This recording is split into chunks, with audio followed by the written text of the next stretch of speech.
नमस्ते, मेरो नाम दिया विक हो। मेरो घर दैलेख हो।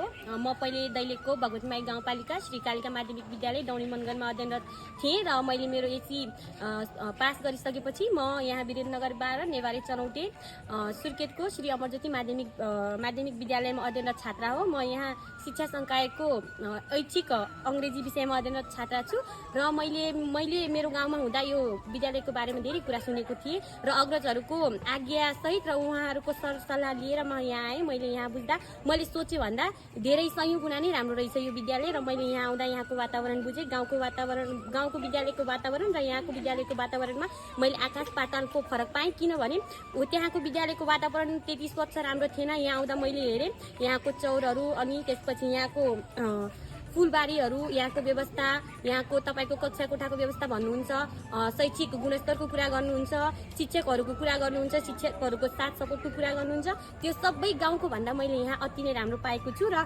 मैले मेरो माध्यमिक तहको शिक्षा यहीँबाट पूर्ण गर्नेछु र मेरो गाउँको साथीहरू अथवा मैले चिने जानेका सबैलाई के भन्न चाहन्छु भनेपछि यदि तपाईँ आफ्नो माध्यमिक तहको शिक्षा पूर्ण गर्नको लागि एउटा गुणस्तरीय र एउटा असल विद्यालयको खोजीमा हुनुहुन्छ भने तपाईँ श्री अमरज्योति माध्यमिक विद्यालयमा आउन सक्नुहुन्छ। धन्यवाद।